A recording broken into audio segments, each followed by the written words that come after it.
We're a small rural district, and we have multiple vacancies, 2 in the area of special education, 1 general ed, and a few support staff vacancies. And it's been a challenge since we've come out of the COVID-19 pandemic, and the shortage challenge has created additional obstacles and challenges for teachers in the classroom. So we've had to been able to pivot and adjust in many ways so we can continue to meet the needs of the students.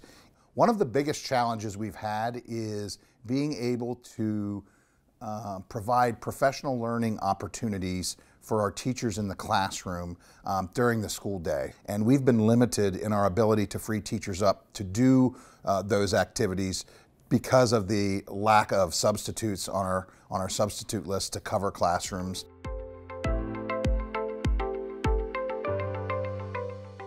Our district probably isn't unique in terms of many districts across the Commonwealth.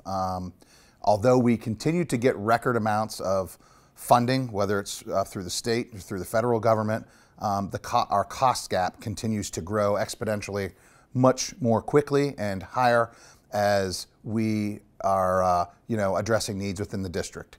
So when you look at special education as it is a continuum of services, we're unable to provide within our district all of those levels of supports.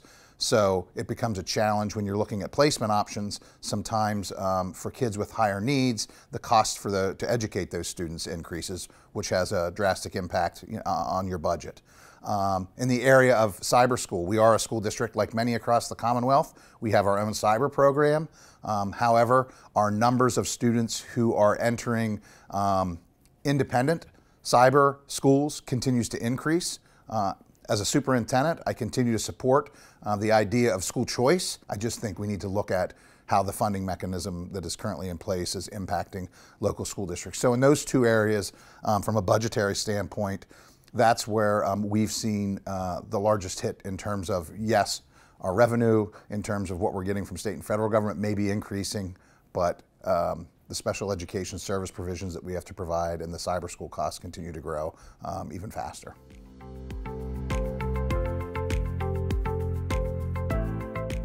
We do 3 times a year a mental health check-in on all of our students. And what we're finding with the data from that survey is that our students are struggling drastically in the area of self-regulation of their emotions.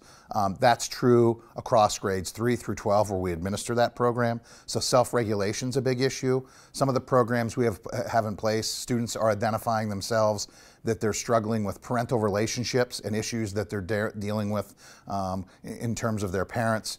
Oftentimes they don't feel comfortable speaking to their parents about struggles that they may be having.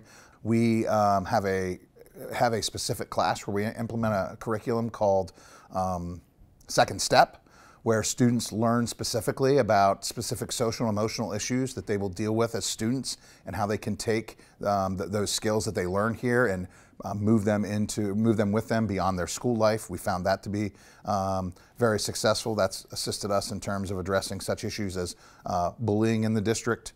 As with any rural school district, the challenge becomes how do you get creative in terms of providing supports for students in the 8-hour block of time, 7.5-hour block of time that you have them within your school system. And so we've partnered with local agencies to provide supports. The challenges that they face, they are having trouble getting staffing, and the staffing that they get based on the regulations in the BHRS service provision, they are unable to provide certain levels of counseling support that our students need because the individuals that they have to hire to provide the support don't have the credentials to be qualified to provide that support.